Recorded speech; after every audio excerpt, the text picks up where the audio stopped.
दोस्तों नमस्कार। कर्नाटक चुनाव में प्रधानमंत्री मोदी की एंट्री क्या गुल खिला सकती है? नजर सबकी इसी बात पर है। लेकिन कर्नाटक के भीतर जो सियासी हवा बह रही है, उसने बीजेपी की नींद अगर इससे पहले उड़ाई तो अब उस नैरेटिव को उसे बदलना पड़ रहा है।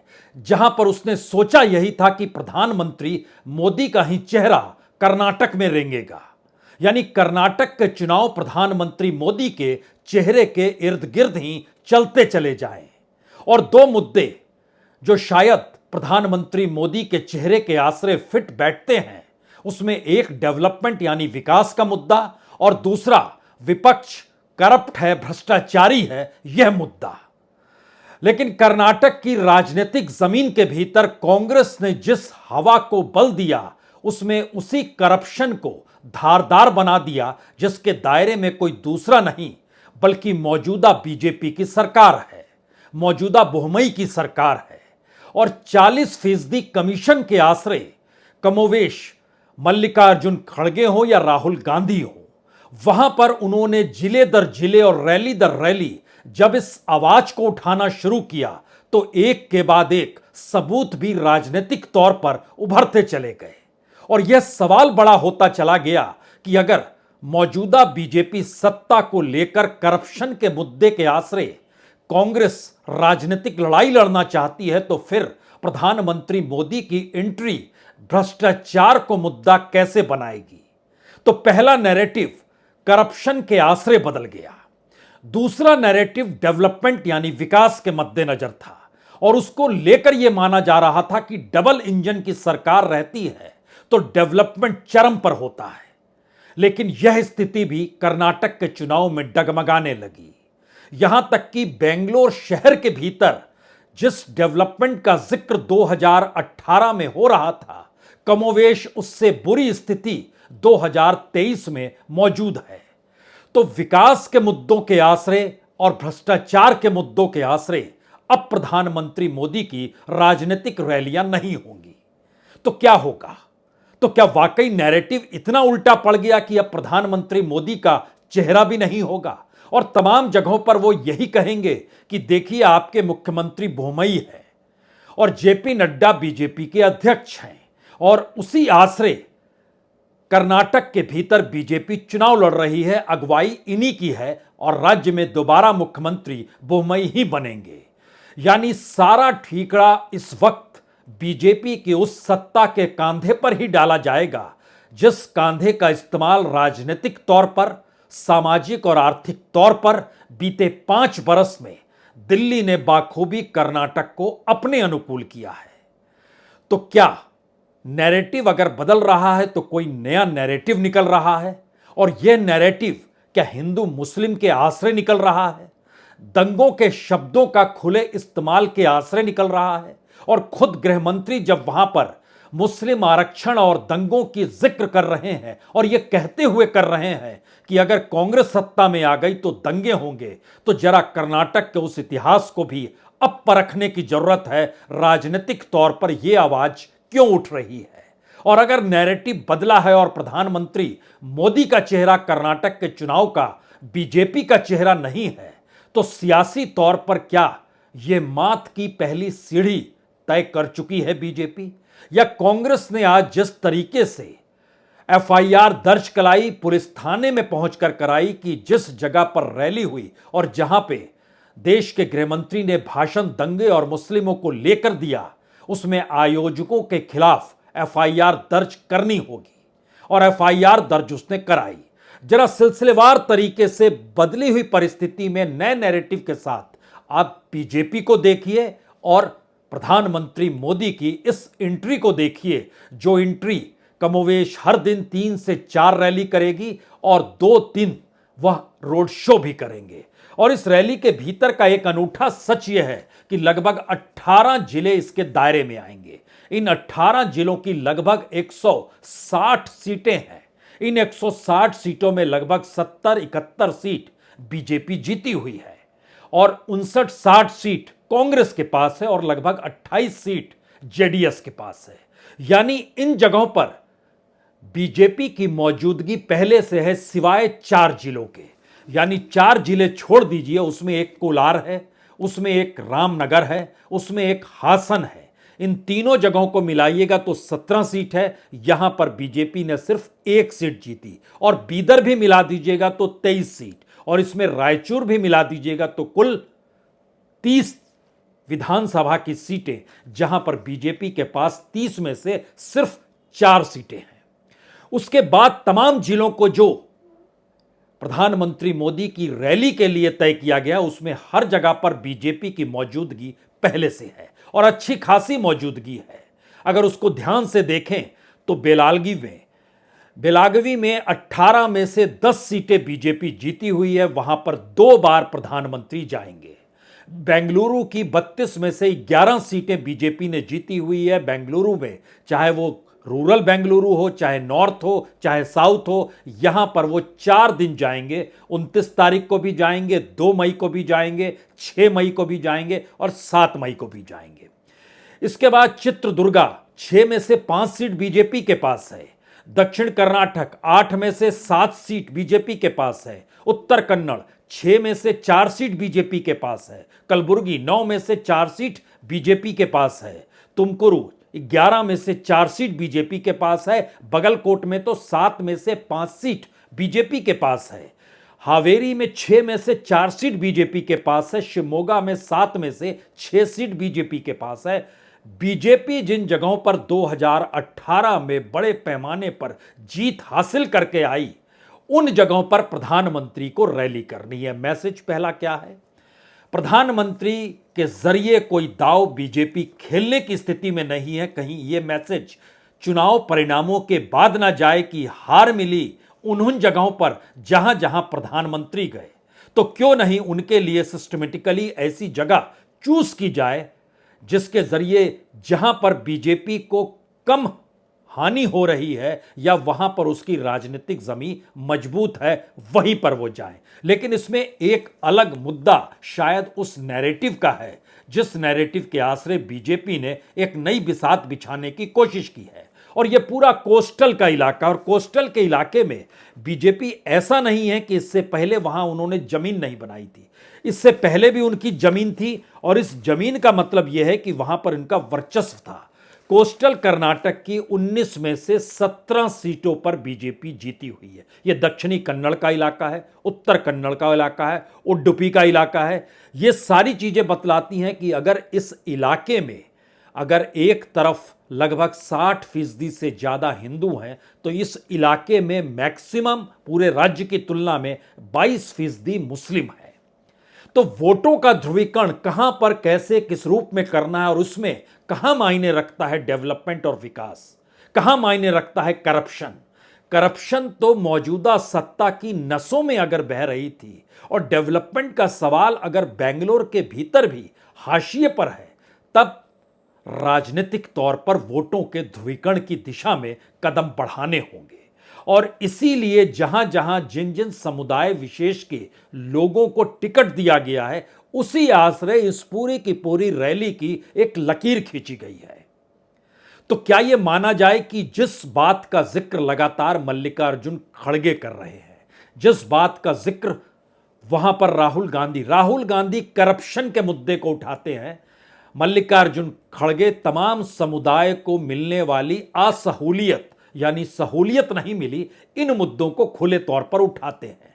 और जिस तरीके से यह पूरी बम्बार्डिंग हुई है कांग्रेस की तरफ से, उसमें जेडीएस की खामोशी और जेडीएस के इलाके में प्रधानमंत्री मोदी की रैलियों को देना, यह इसलिए बड़ा महत्वपूर्ण है क्योंकि जब हम इन बातों का जिक्र कर रहे हैं तो सोचिए कि बीजापुर के उस इलाके में प्रधानमंत्री मोदी की मौजूदगी होगी जहां जेडीएस ने 2 सीट जीती, जहां पर रामनगर में 3 सीट जीती जेडीएस ने, वहां पर प्रधानमंत्री मोदी की मौजूदगी होगी। हासन में 7 में से 6 सीट जहां जेडीएस ने जीती, वहां पर मौजूदगी प्रधानमंत्री मोदी की रैली की होगी। रायचूर में भी 2 सीट जो जेडीएस ने जीती, वहां पर प्रधानमंत्री मोदी की मौजूदगी होगी। मैसूर में भी 11 में से 5 सीट जहां जेडीएस ने जीती, वहां पर मौजूदगी होगी। और तुमकुरु में भी जिन 4 सीटों पर जेडीएस जीती, वहां पर भी मौजूद हुई होगी। मैसेज बहुत साफ है, जहां पर जेडीएस प्रभावी रही और जहां पर बीजेपी प्रभावी रही, इन दोनों जगहों को चुना जाए और कांग्रेस के प्लैंक में आकर खेलने से बचा जाए। तो नैरेटिव राजनीतिक तौर पर बदला गया, चुनावी प्रचार के तौर तरीकों पर बदला गया और इसका असर, या इसमें एक लिहाज से कहते हैं ताबूत में कील ठोक देना, यह काम जगदीश शेट्टार कर रहे हैं। यह इसलिए बड़ा महत्वपूर्ण है क्योंकि वह जिस धारवाड़ के इलाके से आते हैं वहां पर प्रधानमंत्री मोदी नहीं जाएंगे। और धारवाड़ के इलाके में जब यह सवाल पूछा गया कि कल तक आप संघ में थे, आज आप कांग्रेस में हैं, कल तक आप जनसंघ में और बीजेपी में थे, आज आप कांग्रेस में हैं, तो क्या आपको लेके अंतर्विरोध वोटरों के जहन में नहीं होगा? जवाब बड़ा शानदार है और शायद यह जवाब कांग्रेस को भी समझना चाहिए। जगदीश शेट्टार का कहना है कि धार्मिक तौर पर हम आरएसएस से हिंदुत्व के आश्रय जुड़े जरूर, लेकिन हमने कभी भी कलह इस रूप में नहीं फैलाया कि जहां धार्मिक वातावरण पर चोट भी हो और वो प्रभावी होने लगे और सांप्रदायिक हिंसा भी फैल जाए।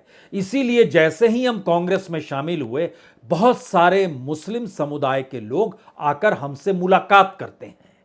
तो एक मैसेज कहीं ना कहीं इस बीच में है कि दरअसल आरएसएस ने भी अपने तौर को जिस तरीके से कर्नाटक में बढ़ाया और जगदीश शेट्टार सरीखे जो आरएसएस के पुराने लोग थे, जो राजनीतिक तौर पर बीजेपी में शामिल हो गए, उनके भीतर भी अब यह सवाल है कि जिस राजनीतिक बिसात को दिल्ली यानी मोदी और अमित शाह और वहां पर उनके नुमाइंदे के तौर पर बीएल संतोष और धर्मेंद्र प्रधान की मौजूदगी है, यह जो बिछा रहे हैं, यह शायद वह बीजेपी और वो आरएसएस के अनुकूल नहीं है जिन्होंने राजनीतिक तौर पर यहां पर अपनी जमीन पुख्ता की थी।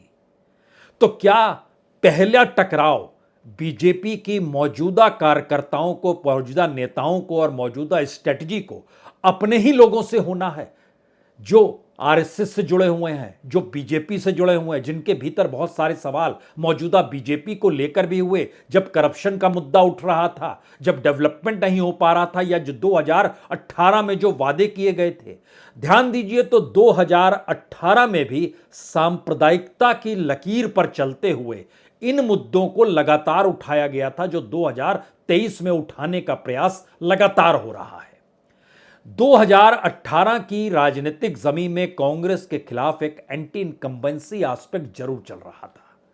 मौजूदा वक्त में तो बीजेपी ही सत्ता में, और वो दोबारा अगर उन मुद्दों को उठाती है तो काठ की हांडी कितनी बार चढ़ेगी, यह भी एक सवाल है। लेकिन बावजूद इसके हर दिन 3 से 4 रैलियों का जो जिक्र हो रहा है और आज जिस तरीके से प्रधानमंत्री ने 50 लाख कार्यकर्ताओं से बात की और बूथ मैनेजमेंट की दिशा का जिक्र किया, उसमें 2 चीजें पहली बार महत्वपूर्ण है कि इस बार विपक्ष ने भी बूथ मैनेजमेंट की दिशा में कदम बढ़ा दिए और जिस करप्शन को लेकर और जिस डेवलपमेंट के सवाल को लेकर अपने तौर पर बीजेपी ने खामोशी बरती है, उन्हीं सवालों को कांग्रेस उठा रही है। तो ऐसे में अब आप आइए एक एक उन जगहों पर जिन जगहों की मौजूदगी रैलियों के जरिए होनी है। मसलन 29 तारीख को जब प्रधानमंत्री जाएंगे तो हुमनाबाद, ये कांग्रेस की सीट है जो उसने बीदर में आता है, प्रधानमंत्री पहली रैली वहां करेंगे। उसके बाद जाएंगे वो बीजापुर में, विजयपुर में जाकर ये बीजेपी की सीट है, यहां करेंगे। कराची में, बेलागावी में जहां पर जाएंगे वह बीजेपी की सीट है। बेंगलुरु के नॉर्थ में ये बीजेपी की सीट है, यहां पर वो रैलियां करेंगे। और उसके बाद जब 30 तारीख को, इसी महीने की 30 तारीख को जब वो पहुंचेंगे कोलार, तो वो जेडीएस की सीट है। चन्नापट्टा ये जेडीएस की सीट है। बेलूर ये जेडीएस की सीट है। 3 रैलियां करेंगे, एक कोलार में, एक रामनगरा में, एक हासन में। ध्यान दीजिए जरा, यानी प्रधानमंत्री मोदी को स्ट्रेटजिकली चुनावी प्रचार में बचाया जा रहा है कि उस परसेप्शन की दिशा में प्रधानमंत्री नहीं चले जाए जहां पर देश के अलग अलग जगहों पर जब वो कोई भाषण देते हैं तो समूचे विपक्ष को भ्रष्ट बताकर और सभी को एक साथ खड़ा करके कहते हैं देखिए सभी एकजुट हो रहे हैं। तो राजनीतिक तौर पर 2 मंत्र बीजेपी ने अपना लिए। पहला मंत्र, सांप्रदायिक ध्रुवीकरण अगर वोटरों के बीच होगा तो कोस्टल कर्नाटक में उनको बहुत लाभ मिलेगा। और दूसरी बात, अगर ये खौफ वोटरों के भीतर आता है कि प्रधानमंत्री मोदी की मौजूदगी अगर कर्नाटक में है तो बीजेपी की सत्ता के साथ है, अन्यथा फिर कोई दूसरी पार्टी आ जाए तो फिर बीजेपी के साथ भी नहीं मिलेगा और मोदी का साथ भी नहीं मिलेगा, जिसका जिक्र नड्डा ने किया अपने तौर पर भाषणों में किया कि अगर आप उनका आशीर्वाद चाहते हैं तो आपको यह करना होगा। लकीर सिर्फ डराने की है। तो क्या नैरेटिव इतना पोपला और खोखला हो गया एक झटके में आकर, जहां पर डेवलपमेंट गायब, करप्शन गायब? और इसीलिए अब यह महत्वपूर्ण इसलिए हो चला है क्योंकि हमें लगा कि उस इतिहास को परखा जाए जिस वक्त में सरकार बोमई की रही और जिस दौर में येदियुरप्पा की सरकार रही, उस दौर में कितने मौके आए जब सांप्रदायिकता का मुद्दा कर्नाटक की राजनीति को प्रभावित करता। ध्यान दीजिए तो आपको सिर्फ 3 इंसिडेंट मिलेंगे।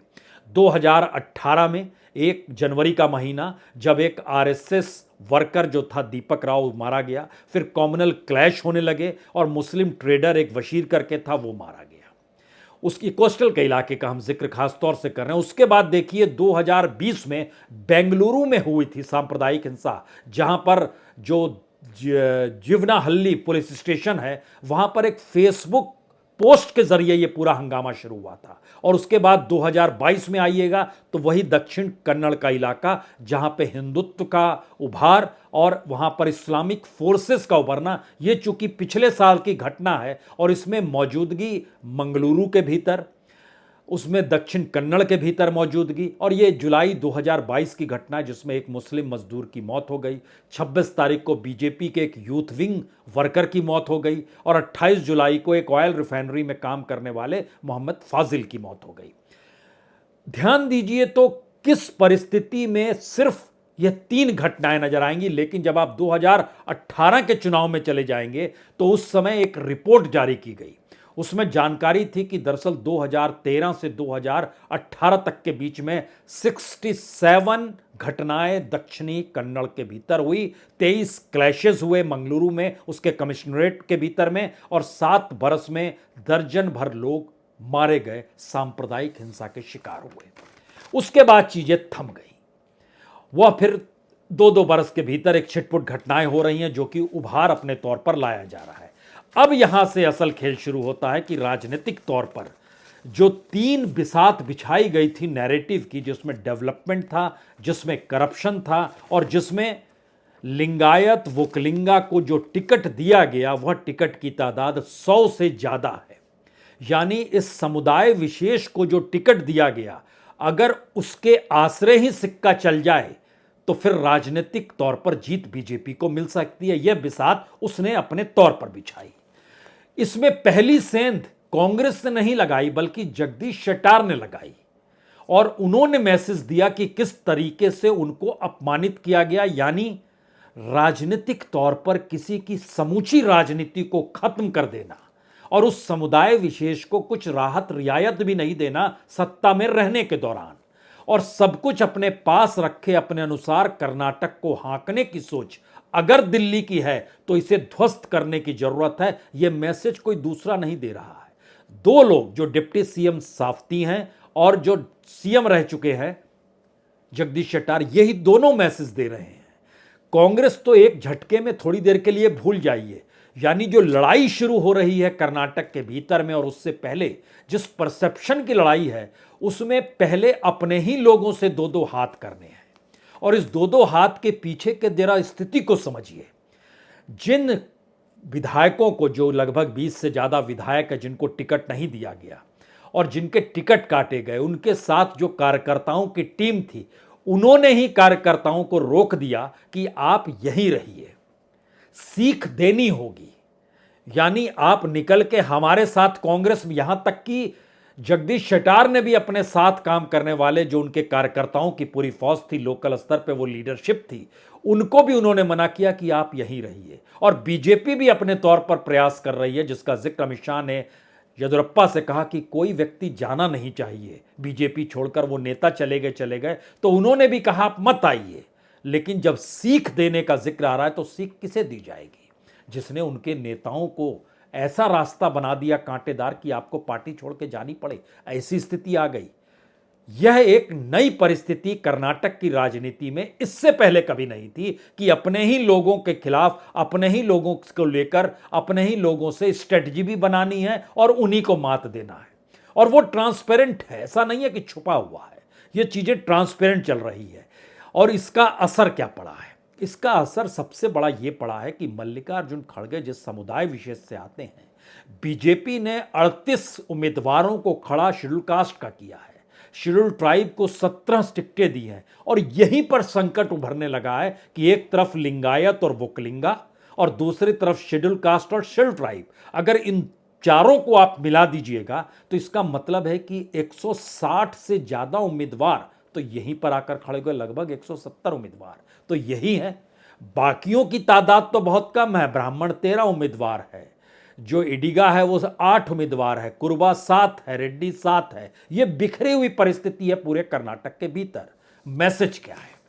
मैसेज 3 बहुत साफ है। पहला मैसेज, पहली बार जो देश के प्रधानमंत्री हैं वह चेहरा नहीं बने, उससे बचाया जा रहा है और उसका कोई रिएक्शन चुनाव परिणाम के बाद 2024 तक ना जाए, इस हिस्से को ढक दिया गया।